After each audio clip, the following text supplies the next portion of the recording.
Today I'm at Góra Święta in Poland, also known as the Annaberg Thingplatz. Behind me is a pre-World War II German amphitheater, built when this area was part of Germany and during the height and rise of German nationalism and populism. Pre-war Nazi Germany was highly focused on nationalism, pride in heritage, traditions, and whatever made the Germanic people the proudest. The Volk, the people, were imbued with a sense of country, something that had been nearly beaten out of them in the decades that followed their loss in the Great War, now known as World War I. The Volk were eager to reclaim that identity, based around a national rebirth, inspired by the Nazi Party's romanticized history of the success of the ancient Germans. This nationalism was meant to provoke a divide amongst ethnic Germans and pretty much everyone else.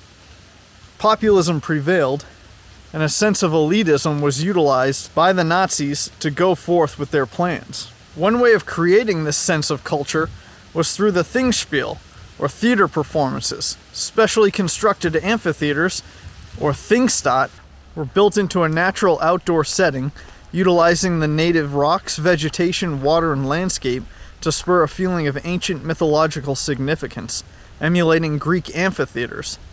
They were built to be a gathering place to conduct performances, speeches, and celebrations. It was the physical form of the Volksgemeinschaft, the people's community, and theatrical performances often had parts where the audience participated, further bringing the attendees closer to the message being delivered. Nazi national holidays could be celebrated as a community. Here at Annaberg, that could be up to 30,000 attendees, with hundreds of performers. The largest Thingstadt held 200,000 people, with choruses up to 1,000 members. Originally, the Reichskulturkammer, or Chamber of Culture, wanted to build 400 Thingstadt, but only about 40 were actually constructed. That was for a few reasons. The first is that conducting performances outdoors meant that the weather had a vote in its success. Germany, which could be often cold and wet, didn't cooperate very well. On top of this, Hitler wasn't the biggest fan of them. He did not see much value in supporting ancient Germanic practices.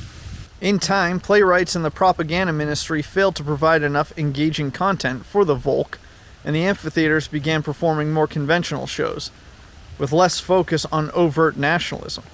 Joseph Goebbels, chief propagandist of the Nazi Party, officially withdrew his support of the project in 1937. Many of the Thingstadts still stand today.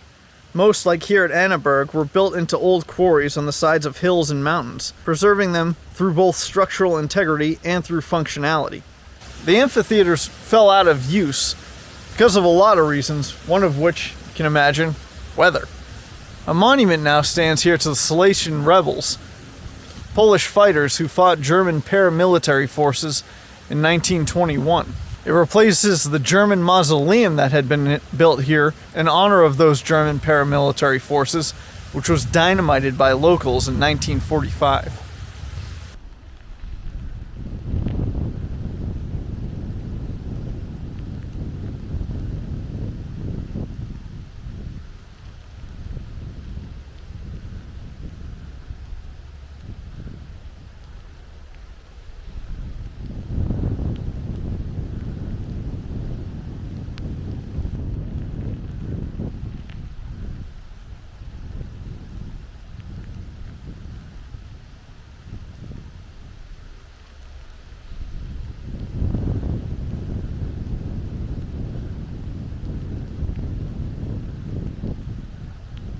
If you enjoy the videos and want to support the channel directly, you can check out the link to my Patreon in the description below, where you can get early access as well as behind the scenes content.